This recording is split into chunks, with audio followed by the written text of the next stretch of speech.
Hi, and welcome to another episode of the Thoughtful Talent Show.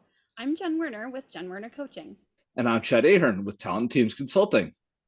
Today, we're really excited. We're going to be talking about the Clifton Strengths Talent theme of Relator. So with us are two coaches that we've invited. So we want to jump right in. Let's talk with Michael first. I met Michael as he is a fellow Eat to Grow certified coach. So Michael and I met actually through our certification process with Eat to Grow. Michael, do you want to tell us some about you and your passions? Yes, Jen, thank you. Lovely to see you again, and thanks for inviting me on. So, my passions, well, living, I suppose one of my big passions is really helping people to live their best life. I feel that sometimes we get into automatic robot mode and just get on with things and so on, but just taking a step back and going, where is it that we want to focus on? And I feel as a coach, I'm very privileged to be in that environment with people and trusted to go on that journey with them. So that's a big passion of mine. Um, Personally, then also, living by the beach now and my dog Fergus, and yeah, so just yeah, that's what I'll do for now. Awesome. Thank you. Wonderful. And I get the privilege of introducing Damian. Damian's actually been on the show before, but for those of you who have not seen our other episode with him, I'm going to mention that Damian is an ICF certified, Gallup certified strengths coach, a fellow Eat to Grow coach, as Jen mentioned, and recently picked up the cool new title of a TED Fellows coach. So we're thrilled to have him here. Damian has shared before that he focuses on providing strengths-based workshops and doing executive coaching. You also have a longstanding history in the career coaching environment. But I'm wondering if there's anything else, like Michael, if there's anything else you want to either add to that bio or maybe mention a side passion of yours before we get into the topic of the day. All right, well, thanks. So like Michael, I would say what drives or motivates me is that same thing, wanting to help people. And that's took me a little while to figure that out, but probably about 20 years ago, I figured out that's what really I wanted to do. And then it took me a while to figure out how to do that. So I've been doing coaching now probably for about 15 years and Awesome. Love it. Absolutely love it. Wonderful. Well, thank you so much for making the time to come join us today. So with that, we wanted to really jump right into our topic of discussion today, Relator. So this is my number 8 theme. Chad, what is it for you? Mine's 13. So I'm definitely going to be learning a lot and probably not contributing quite as much to this conversation. I really want to hear from Michael and Damian, who really live out this theme in their top 5. Absolutely. So Chad and I are going to take a step back in this episode. We're going to be the hosts and provide some questions to our wonderful guests today. But let's start, Chad, with, can you give us the short description from Gallup about the Clifton Strengths theme of Relator? Sure. So Gallup describes the Relator theme as follows. People exceptionally talented in the Relator theme enjoy close relationships with others. They find deep satisfaction in working hard with friends to achieve a goal. Awesome. So I want to start off with both of you being able to share with us and our audience really how this theme shows up for you personally. I want to start with you telling me, we're going to start with Damian, because Damian, I think this is your number 1 talent. Is that true? All right, great. So I want to start with Damian, and please just share with our audience how this shows up for you personally and maybe how it plays out in your life. You bet. So it is my number 1 theme, and it's one that, in hindsight, I see has come out throughout my life, and one that since going through Gallup training, I've really focused on strengthening or developing from a raw to a more mature talent theme. And for me, it's that it's a great example of how our themes are the things that we we naturally do without thinking about it. And I think it's really helped me in my coaching practice. And even before I got into coaching, I was doing career services work, and before that, I was an executive recruiter. And it really came out there because I found I could partner with my clients and I could partner with the candidates and develop relationships. They weren't necessarily long-term relationships, but we went deep fast and very easily for me. And so that's how it shows up for me, being able to go deep and fast with a few people to accomplish a goal. Great. Those are great insights. Michael, do you want to share with us where this falls for you and then how it shows up for you personally? Yeah, no problem at all. So it's number 4 for me. And I would say, just like Damian, I think it's the ability to have conversations with people, and a desire and a need and want to have conversations with people that mean more than just superficial chit chat. Yeah. So if I was to kind of relate to how it relates to me, I would probably say, if you think about it in terms of conversations that I would even have with clients, I'll ask them to talk to me on that level of, maybe something that they've never expressed or told somebody in this safe space that you really want to get out in the open. And that's as a way of building trust. I think trust is so important for me as a relator.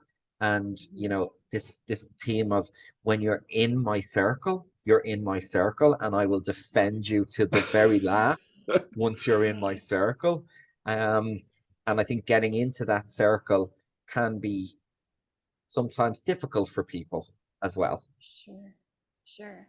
Oh, that's awesome. I love hearing these insights from both of you. So let's talk a little bit about how these themes, maybe when raw, Damian, you expressed some of that, like changing it from a raw talent to a mature talent. Maybe some of the maybe more raw, or potentially maybe even overused versions of the talent, how this might have had some negative impacts on your life. Yeah. So one that comes to mind is I similar to Michael described, I like to ask questions. I like to really get them to know somebody, and not at a deeper level, not a superficial level. And in its raw state, I'm paying more attention to my need than their need. And so I've been given feedback before by a trusted colleague that I go too deep, too fast for some people. So I'll share things from my personal life that, what she said was, you can make people uncomfortable by sharing too much too fast. And that never occurred to me, because we see the world through the lens of our own strengths. Right. Absolutely. And so that was a real eye opener for me, to like tap the brakes a little bit and gauge what their reaction is as I'm sharing about myself. And that sharing is really with the intent of getting them to trust me and to open up to me. And it never occurred to me that it could be off-putting to people. So, do you have anything to add? How this shows up for you? Yeah, I'm nodding.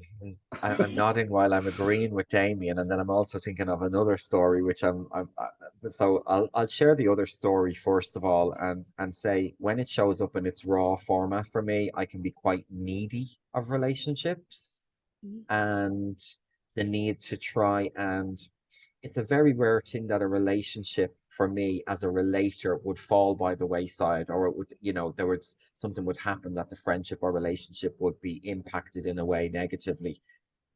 But when it does happen, I try to fix that. And that's the raw mode of where I'm actually focusing more on the need to connect, as opposed to whether it's best to leave it as it was and try and fix it. So I think that can sometimes really be a blind spot that I need to watch out for in my raw. And then, just to coincide with what Damien is saying, I work really closely with a coach supervisor who always says to me, "Is the spotlight on you, Michael, or on your client?" And I love that terminology, because it really reminds me, why am I asking this question? Is it for them or is it for me? And also, why am I telling them what I'm telling them? Is that just because I want to, or is it serving the session? And I really like to kind of, remind myself, am I dialing up Relator or am I dialing it down?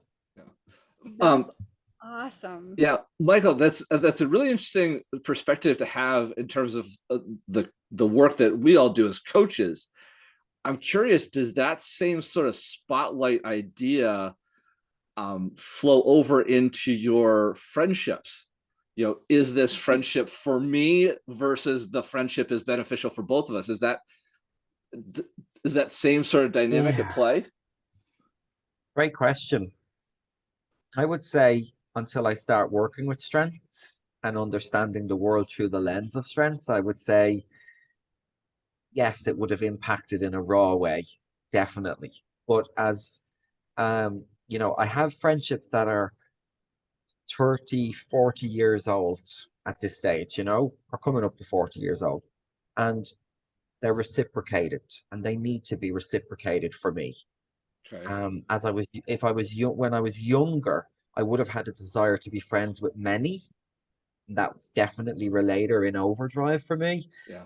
But I've slowed that down, and on assessment, especially through COVID, when circles got smaller because of COVID or because we were less seeing people, I felt that I nurtured and fostered the relationships that really, really mattered.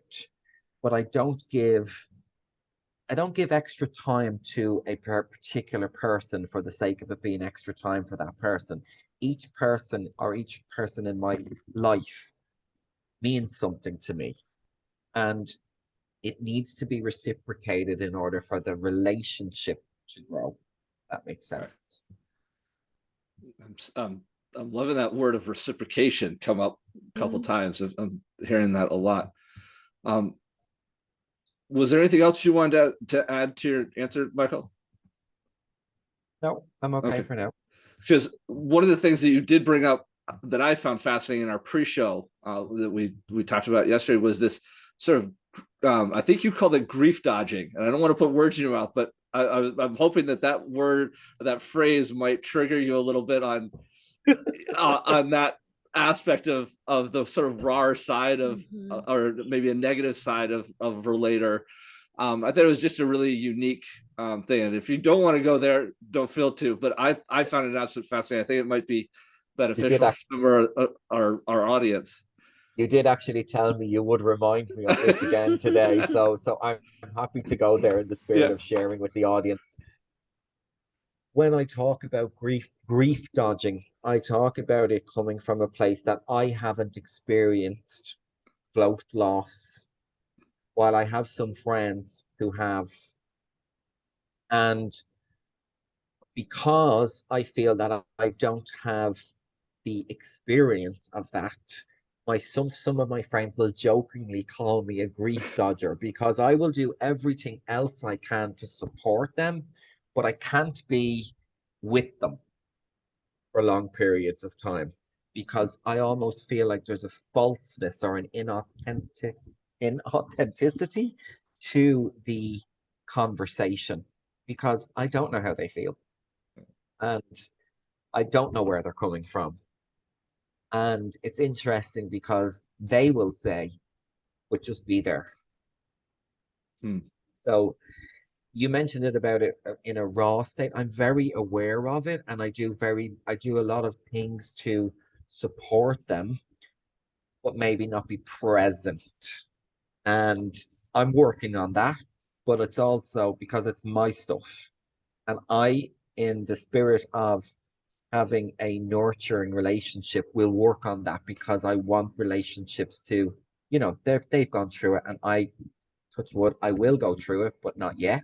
Yeah. And they will be there for me from that lens and they will have experience too. So yeah, thank you for reminding me because you're reminding me that I continue to do work in that space. And also it's not just Relator that's in play there as well. It's me protecting myself with my harmony and empathy as well, and making sure that I have boundaries in place that I'm not triggered too much that I won't be able to bounce back from. So I hope that helps. No, it's wonderful. And I kind of wanted to put the same sort of question to, or expanding on the idea back to Damian. Are there situations like you where you have a tough time maintaining that relator engagement with people because you haven't had a similar experience, or you can't relate to the experience that your connection is going through? Just want to bring your perspective. And I know we each live out our towns differently, so it might show up differently, but I thought the differences or similarities might be helpful to those that are listening.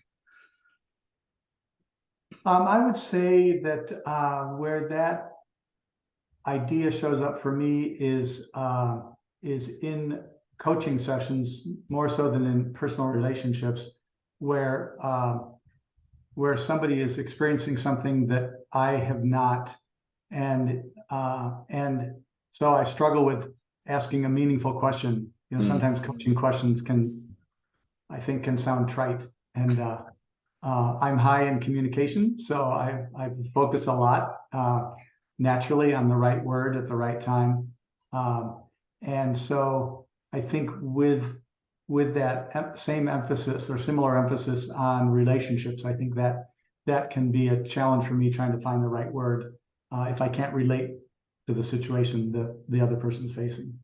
Yeah, thank you very much for the.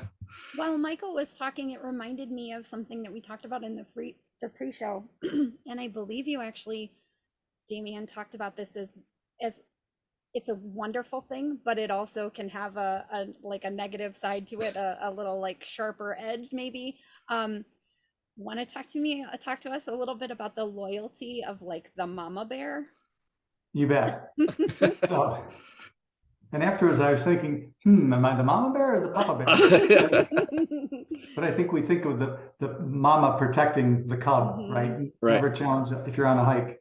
Yeah. And so for me, with work teams that I've had in the past, I've always had the good fortune, and I think as a result of my relator being so high, of developing close and loyal relationships with those that work with me, and that expands even to me having a sense of protecting those people. And I'm a pretty easygoing guy. A lot of people only see that side of me. And what I realized in my last job at a university was I'm really easygoing until you start messing with my people. And that's the phrase I'll use. Like, I can handle a lot of stuff, but when you mess with my people, like, all gloves are off. You can mess with me, I can handle myself. But if you're messing with my people that aren't in a position to stand up to you because of power differentials, like, that doesn't work for me. And we're going to talk about it. And so that's an interesting side of relator that I've realized. I loved it because you talked about that mama bear in the pre-show, and I was like, oh, I could just see it, like, don't you mess with my cubs, like, these are my babies. Thank you. It comes very much back around to what Michael was sharing about the whole loyalty aspect. I think that's an interesting piece. Jen posed the sort of darker side of the question. I'm going to have the privilege of bringing us back around to sort of the more positive side of this theme, and sort of how it has positively benefited you in your lives or in your work. And I'm going to pose this to Damian first, just to be sort of, my harmony is happy when I could give equal time and equal presence to people first. So Damian, I'm going to put it right back on you. How did, beyond the mama bear and being maybe protective, is there a more positive side of that? And are there other aspects that you'd like to highlight in terms of how this would positively benefit your life?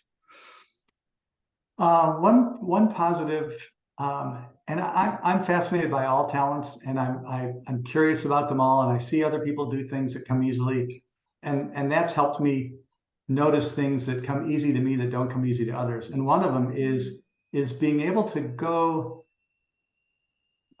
deeper with strangers in a way that I think benefits both. And I've gotten recognition about that from others. So for an example, many of us have had experiences with the airlines that don't go our way. And the poor people that work behind the counter, are dealing with irate customers all day long. So my approach when trying to remedy a situation is to start positive and try to establish a relationship. And even though positivity isn't high for me, I'm able to turn it on in that moment. And empathy is high for me. And so I kind of leave this combination of empathy and relator. I can address the person and begin by saying, how's your day going? I know you've got a super stressful job. I don't want to add to that stress today. I'm hoping you can give me some advice. Nice. And beautiful. What I found is it engenders a willingness in them to help me, because I didn't come there to attack them. Yeah. I came alongside of them, if you will. Yeah. But you sort of downplayed your ability to go deep fast or share too much right off the bat, but I think that's a beautiful example of how you can kind of flip that around or tweak that approach a little bit and really have some really positive experiences with people you're just meeting for the first time. You mentioned another story yesterday that I thought was really telling about the community playground. And getting, because I think one of the things you brought up, which I found very fascinating in our pre-show, was that end phrase of the brief description about working hard with friends to achieve a goal. And you mentioned that when we were talking about just sort of how it shows up generally for you. Do you care to elaborate on the community playground story and kind of how that plays out? Because I thought that was a beautiful demonstration that others who are starting to learn about this might resonate with. Yeah, no, thanks for that reminder. So, in the Gallup definition, it talks about working hard with a small group of friends. And for me, the word friend, the emphasis isn't on the word friend or, different definitions of friend. So it doesn't need to be a close friend. It can be a friendly relationship. And so when my kids were in grade school many years ago, I was active in the PTA, and a topic came up one time about more playground equipment for this elementary school. And I did a little research and found for the amount of our budget, which was $20,000, we could either buy one piece of commercial equipment, or we could, if we could muster the resources, we could do a community built playground. But we needed about 200 people, and we needed donations of materials and raise money and all these things. And so I mentioned these options at a meeting. And somebody said, we can't even get 2 volunteers to come weed the flower beds. How are we going to get 150, 200 people to come build a playground? And connectedness is also very high for me, number 4. And I just thought of what an impact this will be and a legacy this would be for the children, for the families, the experience of the community. And I made an impassioned plea, give me 1 month to come back to you with a plan. And I started talking to people, and everybody I talked to was so excited about it, because I used that word legacy, which is a word that we all know, but it's not used in casual conversation. It's typically more of a lofty kind of a thing. Right. And everybody that I talked to said, we can do it. Absolutely. And we did it. We had over 200 people. We had lots of donations. We all worked hard for a weekend. I mean, it was literally dawn till dusk for 3 days. And when we were done, we had this amazing playground. And I got so much feedback from people saying, this was an amazing experience that I'll never forget. And epilogue that I didn't mention in the pre-show was 2 years later, we moved just about 5 miles away, but our kids were at a different elementary school. And so when we went to that elementary school for the first time, or maybe it was a PTA meeting, the head of PTA said, I know who you are. That playground. Can we do that again? Can you do that again over here? And we did. Oh, that's awesome. Relator times 2. Brilliant. That's fantastic.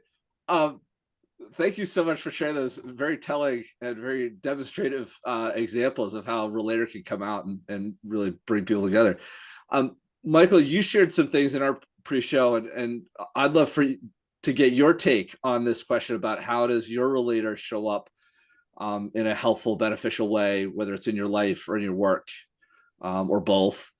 And sort of maybe expand on or maybe even differentiate from Damian's comments.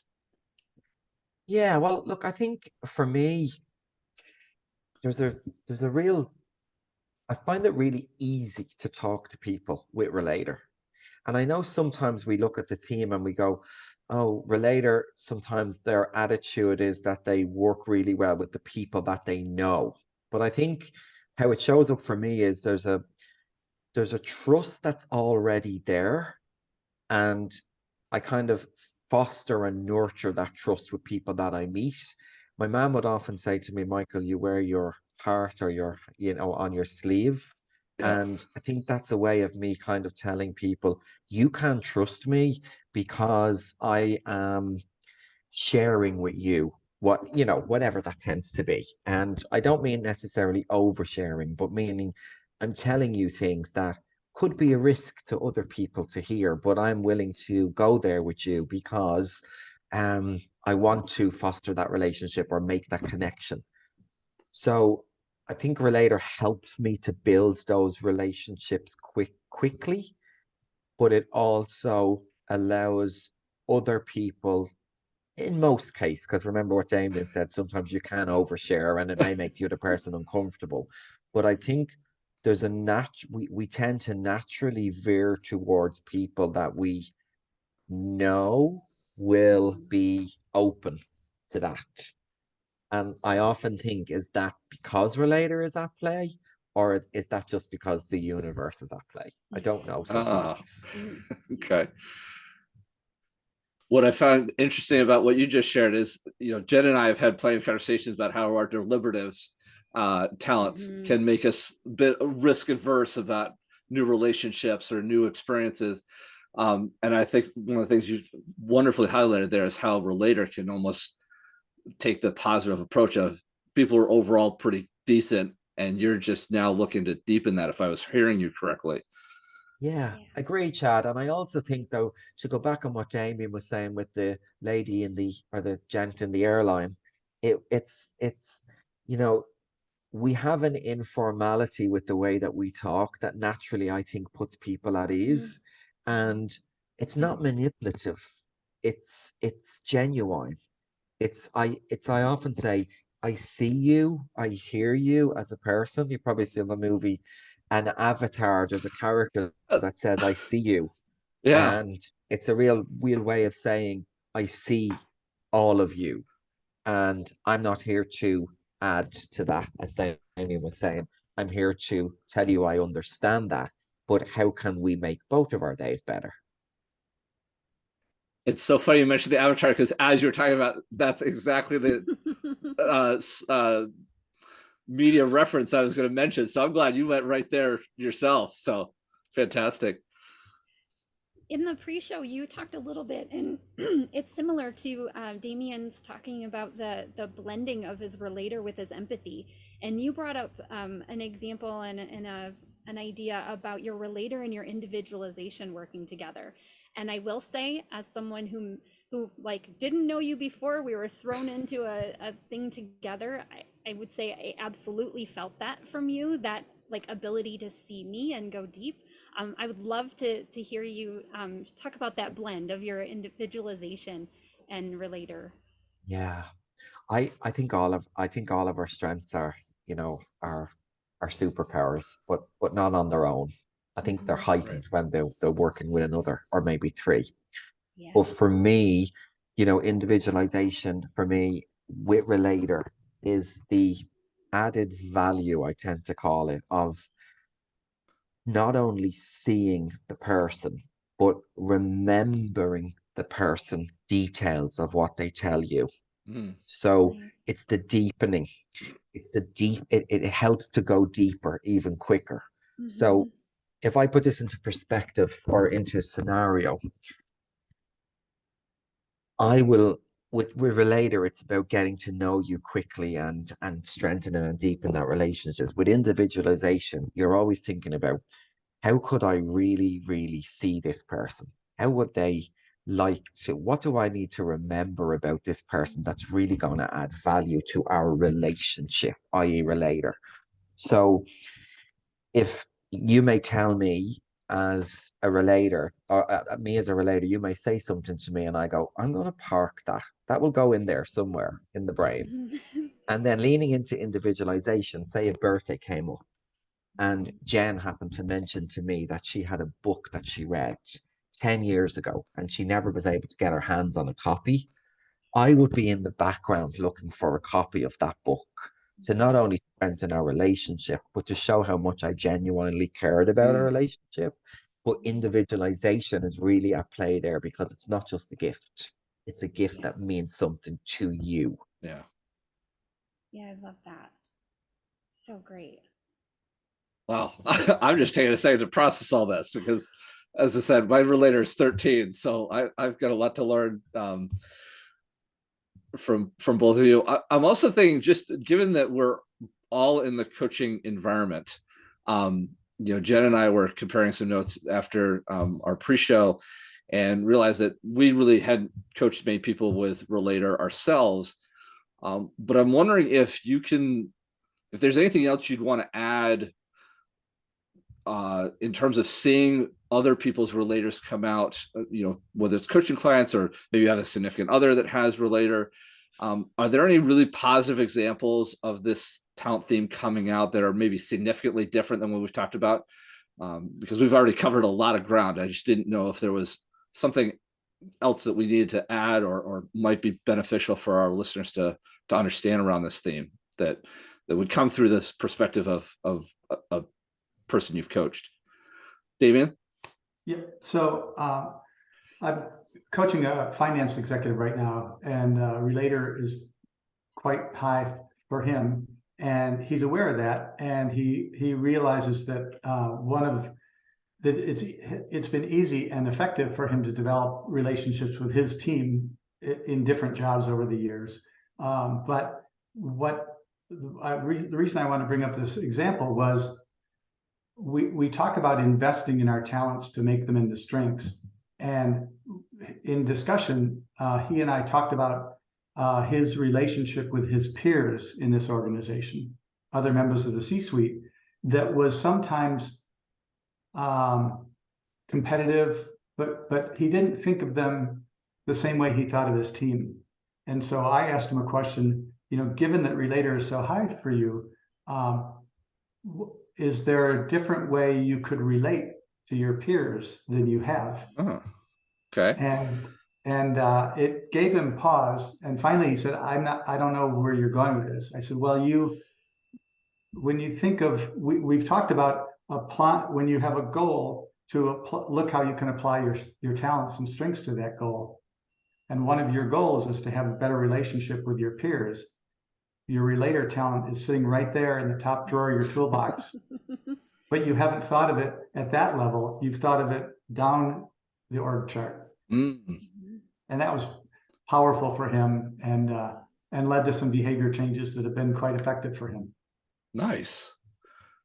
Yeah, that's an interesting dynamic to think about. Social circles where the power dynamics going, as you said, downward versus lateral or with peers.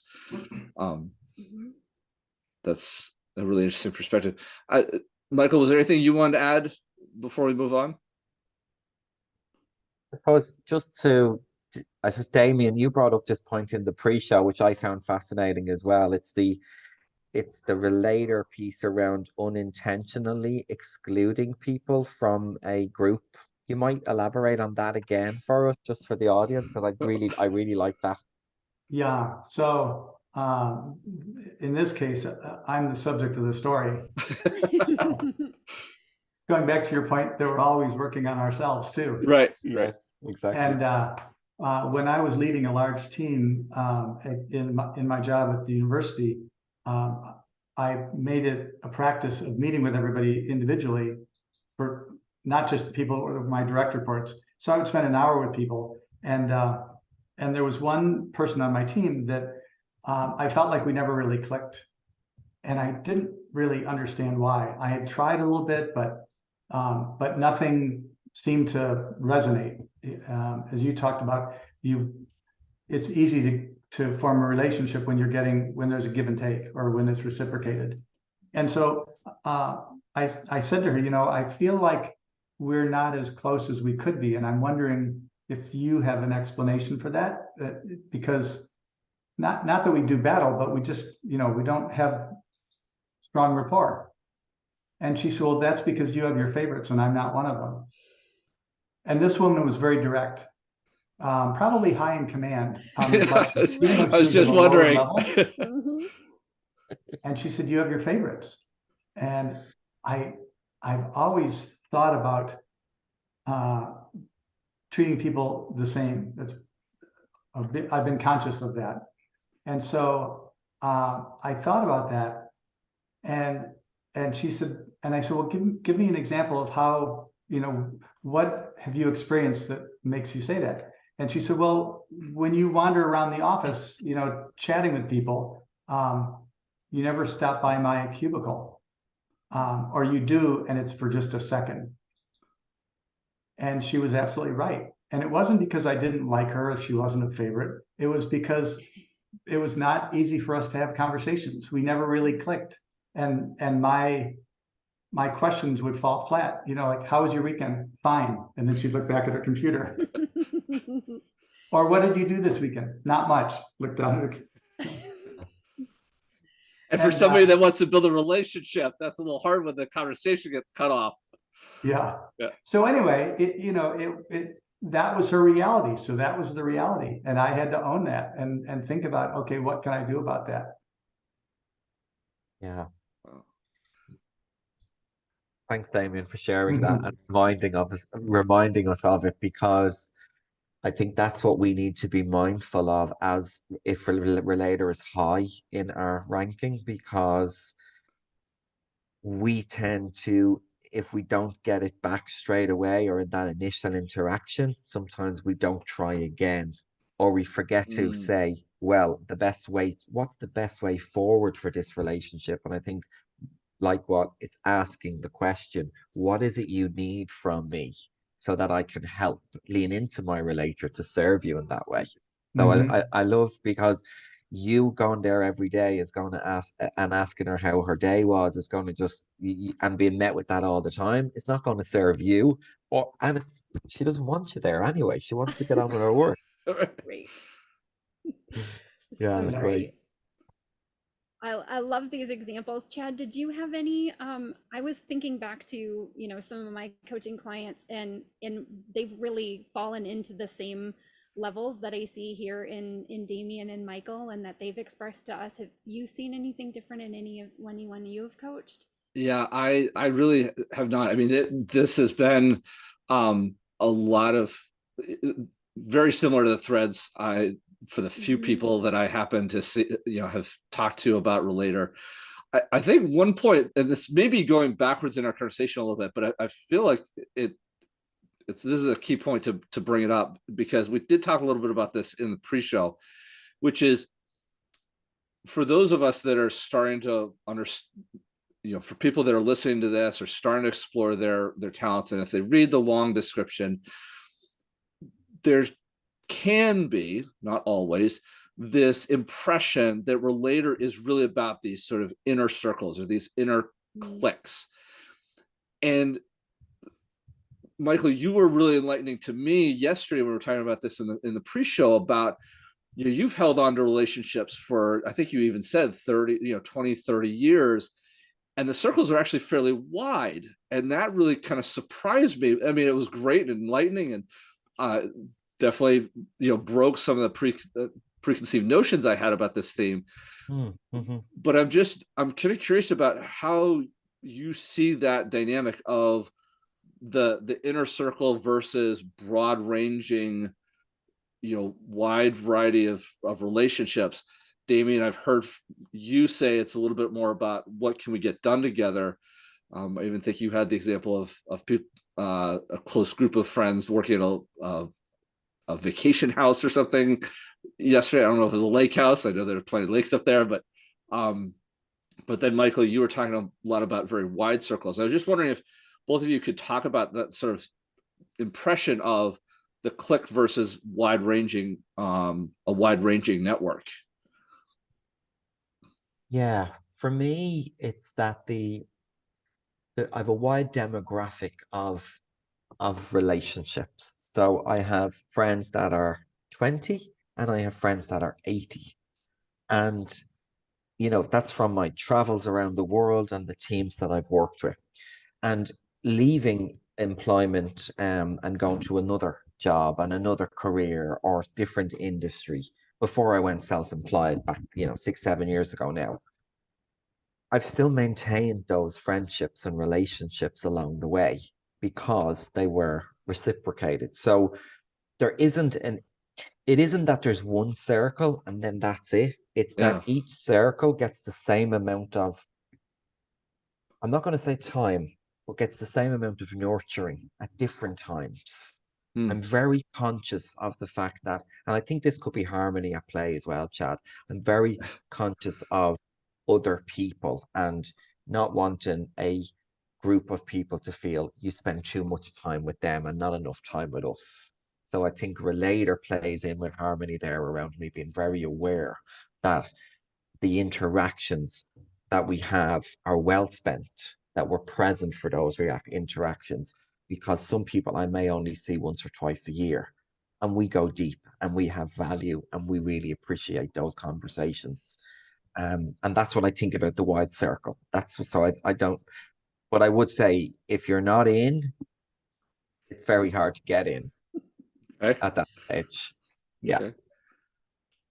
Damian, any variation on that for you in terms of wide ranging, or you mentioned sometimes that you tend to let professional connections go once you've moved on versus what Michael was just talking about. Any perspectives on that? I don't have an explanation for that. Okay. I haven't really thought about that. I mean, it's on the one hand, it's something that, I wish I didn't do, but on the other hand, it's something that, I've continually done. So I'm not sure where that comes from. I think it's sort of maybe investing in those that are around me right now so I think it's wonderful that you've maintained those over the years. I wish I have, but I haven't. Okay. Not trying to put anybody on the spot here. What's No. that, Jen?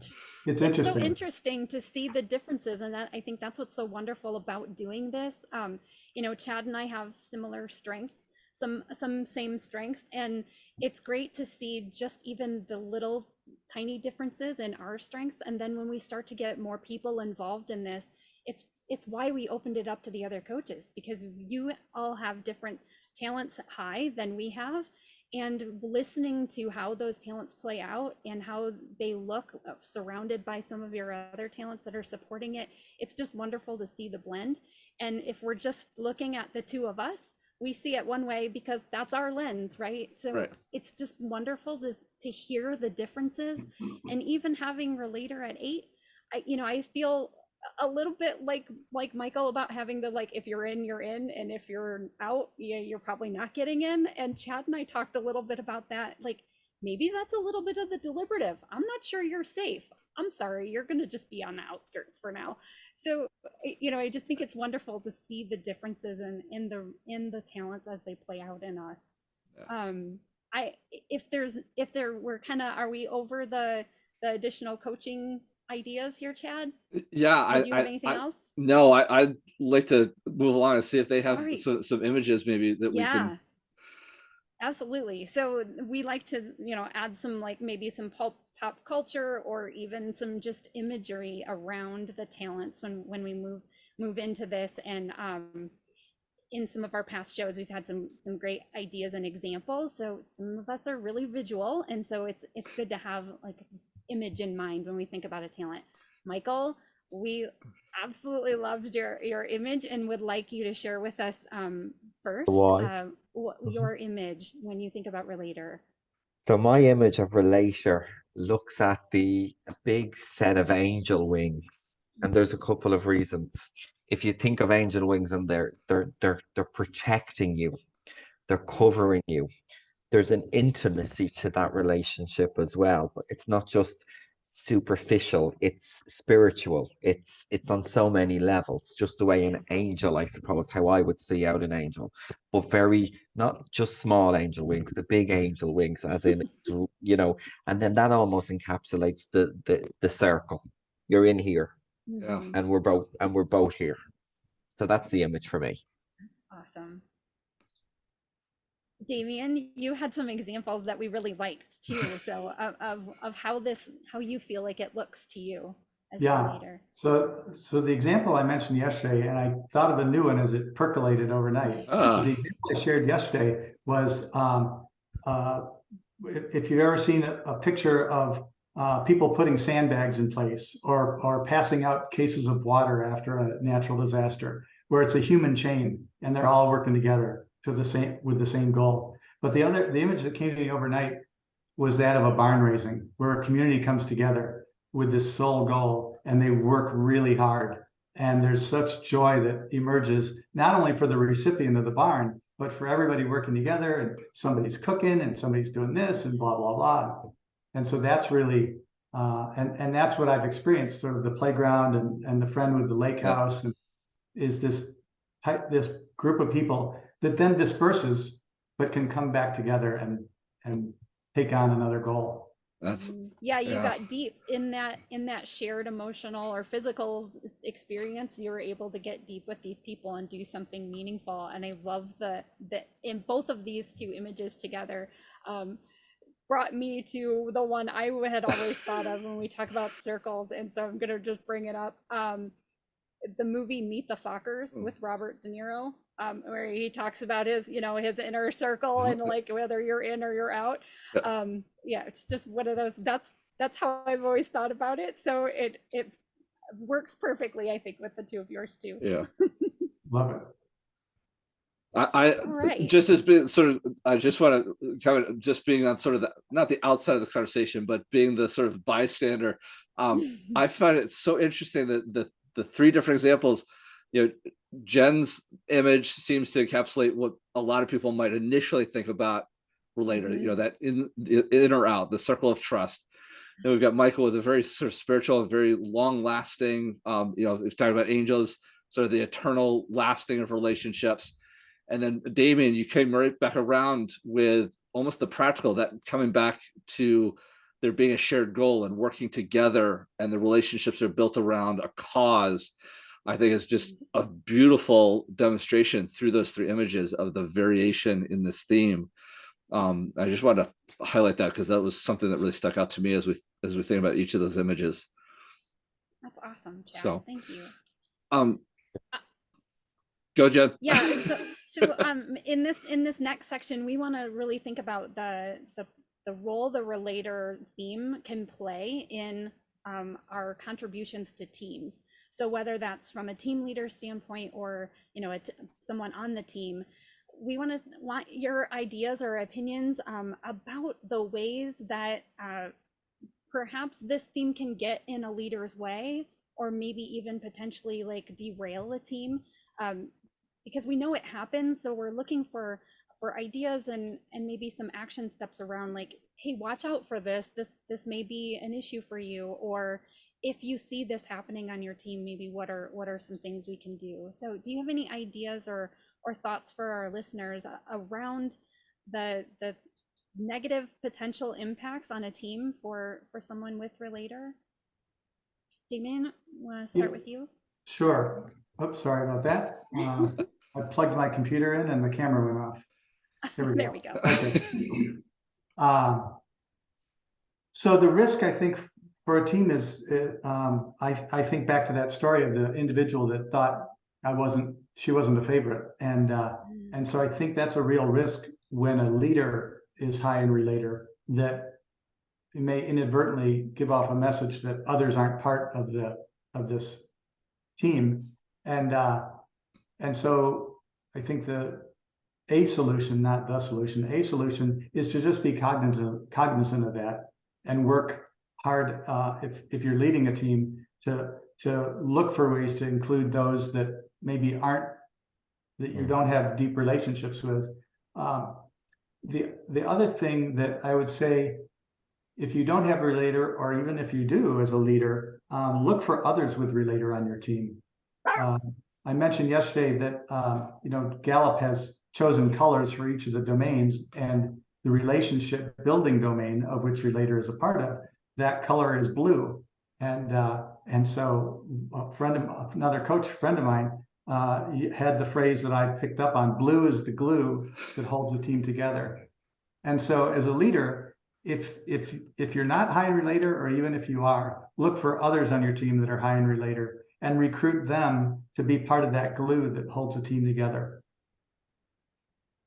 Yeah, that's great. I was thinking back to exactly what you said about that feeling like you're on the outs or you're not a favorite.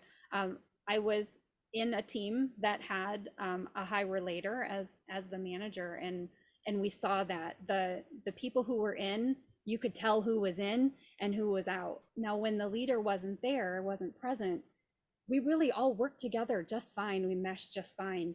But when that team leader would step in, it's like they would suck the energy of those people right to them, and we could feel like, those who were out really felt on the outs. And it's just interesting how emotional that relationship really can feel, even for those who don't have high relator. You can sense it, like when you're out, you're out. So I think those ideas for action are fantastic ones. Michael, did you have anything to add?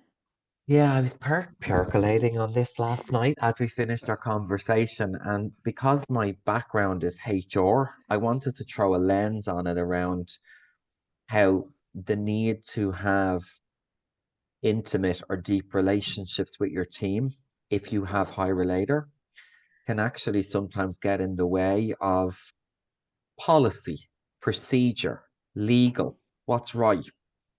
Oversharing may not be something that can be stood by when you then say, oh, well, I'm trying to form relationships with my team. Yeah, but you can't say that, or you can't do this. So be very mindful of that if you have got relator, because it can get in the way. It's that element of us, I think for relators, we actually feel that it's worth the risk to get to know somebody. We're willing to go there, but it may not necessarily be the right thing to do for the business. That's a great point. Yeah, great. Michael, you brought up something yesterday that I thought was really insightful, and it actually had more to do with an individual team member, sort of not necessarily a leader, but an individual contributor who had high loyalty, and about that loyalty to the team can get in the way of bigger initiatives. And I was just wondering, I think you talked about sort of a silo mentality. I was just wondering if you could elaborate on that a little bit, or share the full thought on that, because I just made some quick notes, and that's what I'm bringing back up. Yeah, look, I mean, I worked and I've seen it before on numerous occasions where the silo mentality, as in the team with this relator in it, worked really well. They would be what we refer to as a high performing team, but not in the sense of collaboration, because they found it difficult it was like the relator competed with other teams as opposed to supported those conversations. So it's like, it's where the circle was small and tight, but they weren't seeing the perspective of, if we widened this circle and embraced all of the teams, how the business would benefit from that. Got it. Wonderful. Thank you. Definitely, Thank you for reminding me. Yeah, definitely a hiccup if you got people running around with a relator just thinking about their own little pocket of people. So I think it's a safety zone. It's a safety zone for people. Yeah. It's okay. It's comfortable. And yeah, we need to stretch our perspective and our strengths, you know, so that we see other perspectives. Yeah, and it's true. We have so many issues right now in companies and businesses where, you know, the teams really are siloed, and we see that cross collaboration is really what makes the whole company successful and everyone successful when we can broaden that circle, as you say, and think of it. Maybe we're not just our little team, but how can we make the whole company feel like our team? That's great. So I again seemingly have the privilege of bringing us back around to the positive side. So we've talked about some fantastic attributes and capacities of people with these talents.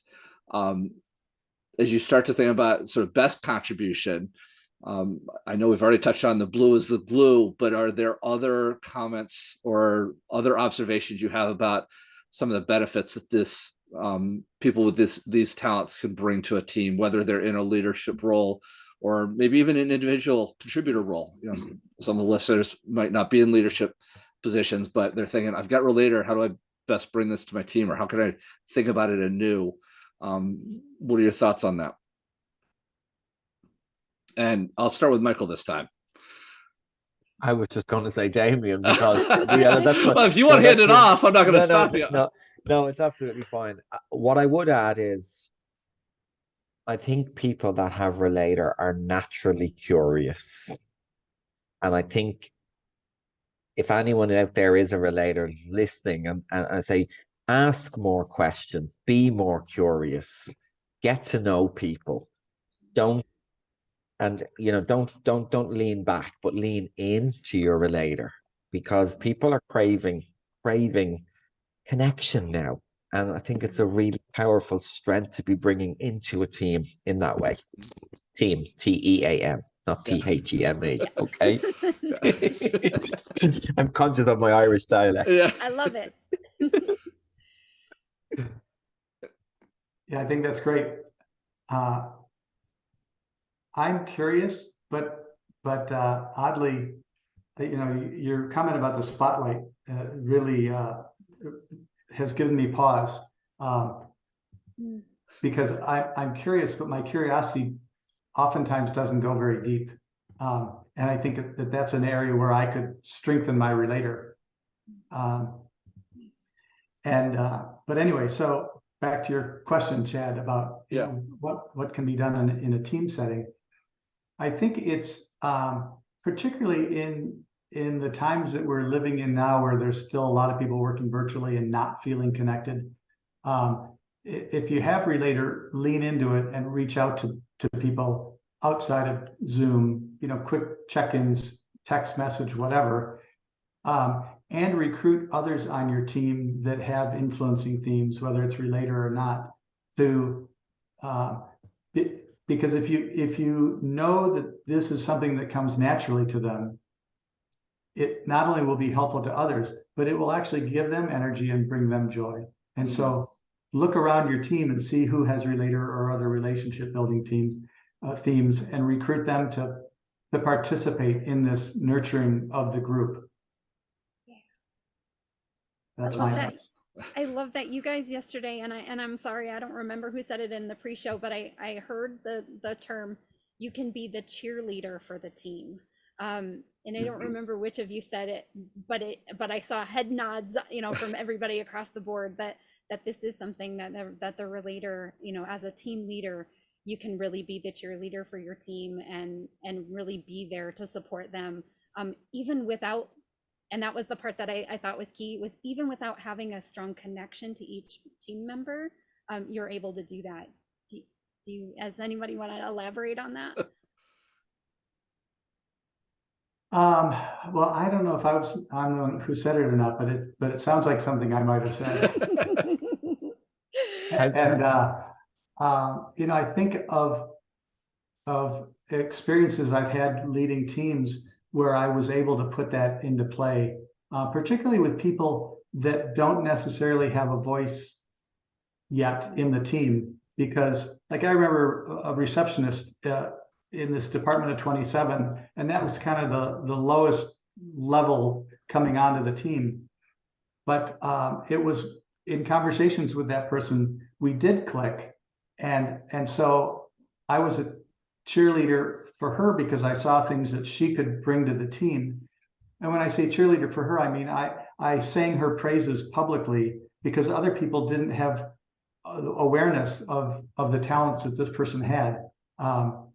And it was awesome to see her light up as a result of that and see other people get excited about what this person could offer to the group aside from greeting people as they came into our office. So it was just this sort of win-win-win thing.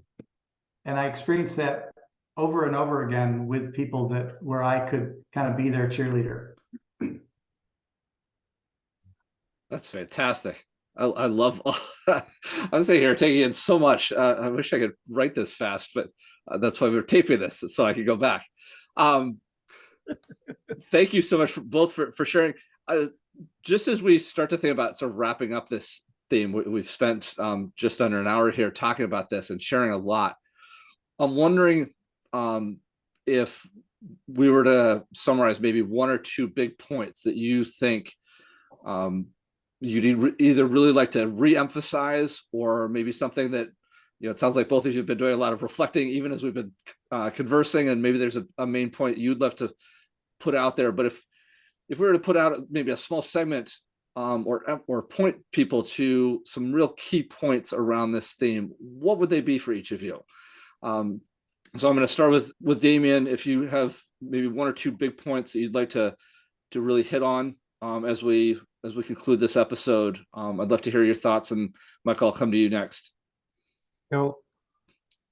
So for me, I think it's actually a broader thought, but since Relator is my number one, it pertains to this probably as much as any, which is this notion of leaning into our strengths and developing our talents into strengths. And even those that come so naturally to us, there's always opportunity to improve. And so that image of the spotlight will stick with me, Michael. Thank you for that.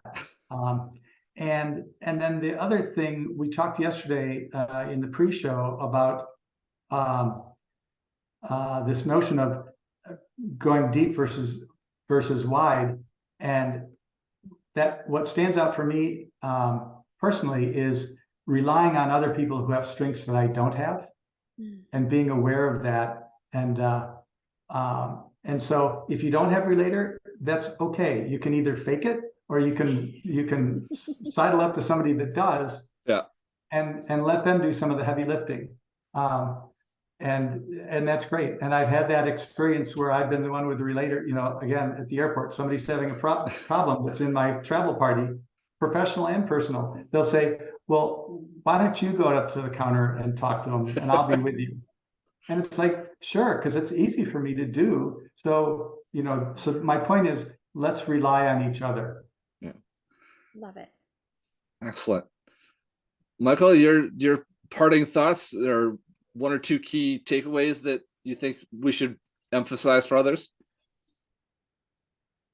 I suppose in the broader context of not just Relator, lean into each other, like what Damian is saying. And if you don't have it, I wouldn't concur with fake it, but what I would say is utilize other people who are energized in that space, so that we all lift. It's like that we all grow together in that way. Yeah. For me, as a wrap up, I suppose, comment, because everyone's going to listen to the entire podcast, so we want people to take away not just one short sentence, okay? No. But we do want them to realize that Relator, like any of the themes, it has its good and bad points, and we need to be aware of our blind spots, because especially with Relator, we do not want to have relationships that are not being nurtured because we've taken our eye off the ball. So be mindful of checking in, like what Damian said, and leaning into each other and supporting each other as a community. And, let's all get better together. Wonderful. There's that word again, That's- together. But spoken like a true relator, I must say. Right. Well, I thought it's very interesting. Both your answers were very relationship. I want to get to you, Damon, but I just want to finish this quick thought. You went broad with your answers, which I think is beautiful because it shows that you want to relate to people with any and all talents. So that's one of the things I took away from just your broader statements. Damien, you wanted to add something. I didn't mean to cut you off. I just wanted to finish my thought first before I forgot it. That's great. I just wanted to elaborate on what I meant by fake it. And so, for me, woo is not high. Right. Yeah. And it's exhausting.